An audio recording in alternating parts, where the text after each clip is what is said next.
अरहन्ताणम् नमो अरहन्ताणम् नमो अरहन्ताणम्। ज्योति पुंज गुरुदेव, ज्योति की साधना करने वाले साधक। प्राणी दो प्रकार के होते हैं, प्रशिक्षित और अप्रशिक्षित। प्रारंभ में हर प्राणी अप्रशिक्षित होता है, फिर कुछ प्राणी प्रशिक्षित हो जाते हैं, किए जाते हैं। प्रशिक्षित प्राणी का व्यवहार एक प्रकार का होता है और अप्रशिक्षित का व्यवहार दूसरी प्रकार का होता है। अप्रशिक्षित को राजस्थान में अनाड़ी भी कहते हैं, अनाड़ी आदमी। और प्रशिक्षित होता है तो वह अनाड़ीपन चला जाता है।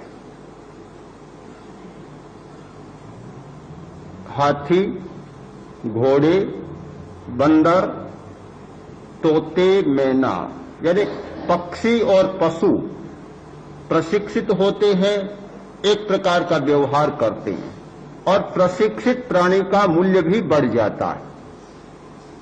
एक जंगली तोते का जो मूल्य होता है उससे ज्यादा मूल्य होता है एक प्रशिक्षित तोते का। हाथी और घोड़े बहुत प्रशिक्षित होते हैं और बहुत अच्छे करतब दिखाते हैं। प्रणाम करते हैं हाथी, अभिवादन करते हैं और भी बड़े बड़े चमत्कार दिखाते हैं। और एक प्रशिक्षित बांदर या भालू आता है, सैकड़ों लोग देखने लग जाते हैं उनके करतबों को। तो प्रशिक्षण से एक विशेष शक्ति जागृत होती है।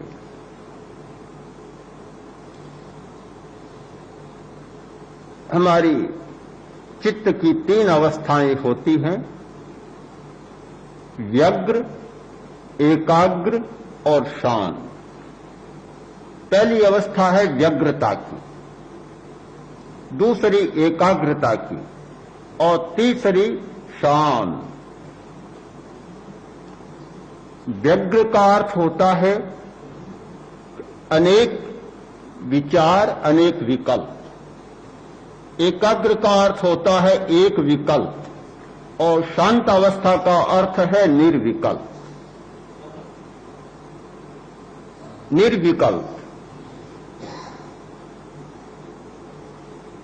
एक कार्य में अनेक प्रकार के विचार, अनेक प्रकार के विकल्प होते हैं। एक काम करने बैठता है,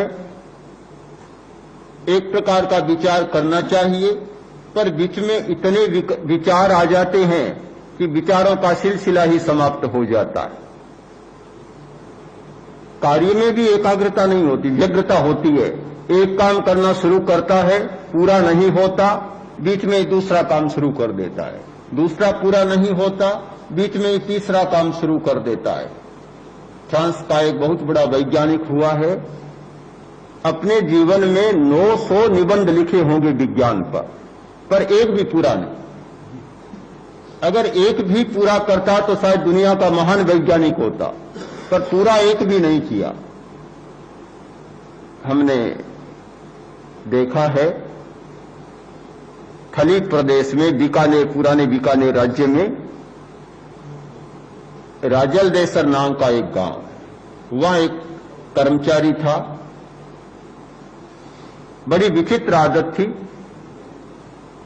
किसी सेठ ने कहा कि मेरी लड़की को रतनगढ़ पहुंचाना। अच्छा, तैयार होकर आता, गया, दूसरा मिला और दूसरे ने कहा कि भाई घर में अभी आटा नहीं है, रसोई करने की जरूरत है, जल्दी है, आटा बाजार से ला दो। अच्छा, जाता हूं। आटा लेने की तैयारी में लगा। तीसरा मिला और कोई काम कहा, कभी यह बहुत जरूरी काम है। अच्छा, जाता हूं। पहले को छोड़ा, दूसरे को छोड़ा, तीसरे को छोड़ा। अब लड़की को पहुंचाने वाला तो प्रतीक्षा करता ही रहे कि कब आएगा, पता ही नहीं। कोई भी कहता उसे स्वीकार कर लेता, पहला काम धरा का धरा रह जाता। यह हमारी व्यग्रता होती है। चाहे चिंतन की व्यग्रता, चाहे कार्य की व्यग्रता। यानी एक काम को पूरा करना नहीं जानते, एक काम पर एकाग्र होना नहीं जानते। एक के बाद एक दूसरा विचार आता है, एक के बाद दूसरी प्रवृत्ति सामने आ जाती है और उसमें लग जाते हैं। काम पूरा नहीं होता, विचार पूरा नहीं होता, चिंतन पूरा नहीं होता। यह असफलता का सबसे बड़ा कारण। मनुष्य असफल कैसे हो सकता है? इतनी क्षमता है मनुष्य में कि वह जीवन में असफल क्यों हो और कैसे हो, यह बात समझ में भी नहीं आती। किंतु असफलता के पीछे एक ऐसा चक्र घूम रहा है, उस चक्र को जब तक समाप्त नहीं किया जाता तब तक सफलता की बात नहीं हो सकती। अगर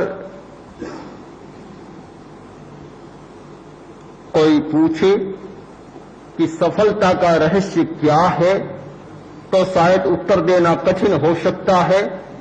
पर यदि कोई ये बात पूछे कि असफलता कैसे होती है, तो बहुत सीधा उत्तर है कि व्यग्र बनो और असफल हो जाओ।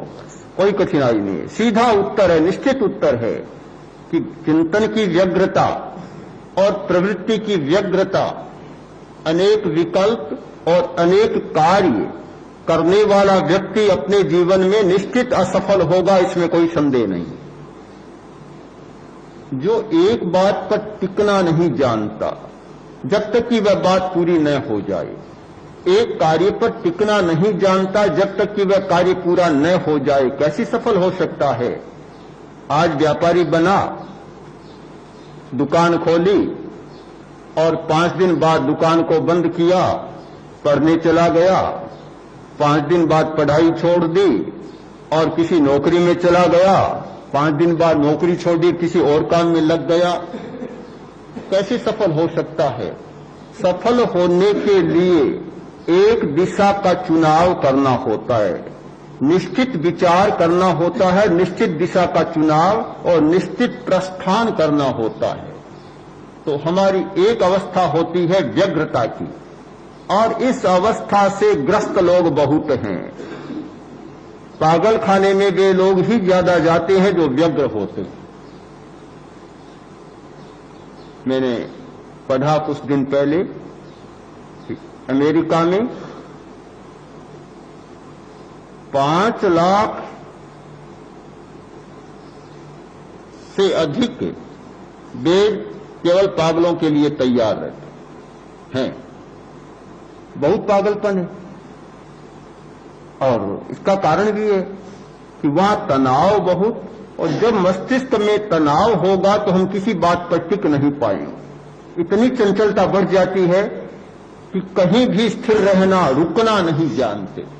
रुकने की बात बड़ी कठिन होती है, रुकना हम जानते ही नहीं। एक साधक जा रहा था, डाकू मिला, सोचा कि कोई राहगीर जा रहा है, कुछ पास में होगा, लूट लूं। आया, आकर बोला, ओ यात्री रुको। बहुत बड़ा साधक था, सन्यासी। उसने कहा, मैं तो रुका हुआ हूं, तुम देखो अपने आप को, तुम रुको जरा। मैं तो ठहरा हुआ हूं, रुका हुआ हूं। एकदम उत्तर देते ही देखने लग गया कि क्या बात है। आदमी कहीं रुकना नहीं जानता, हमेशा यह प्रवृत्ति का चक्र हमारा चलता रहता है, और इससे हमारी बहुत शक्तियां खर्च होती है। यह एक है व्यग्रता की अवस्था। अब दूसरी अवस्था है एकाग्रता की। जिन लोगों ने इस स्थिति को समझा है, व्यग्रता के परिणामों को समझा है, उससे होने वाली हानियों को समझा है, उन्होंने एक विकास किया, और वह विकास हुआ एकाग्रता का।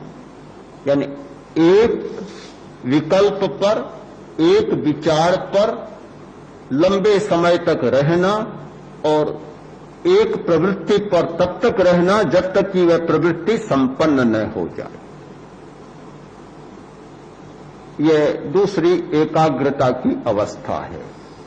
एक कोई विकल्प ले लिया और उस विकल्प पर 10 मिनट, 20 मिनट, 50 मिनट आदमी टिका रहा, एकाग्रता हो गई।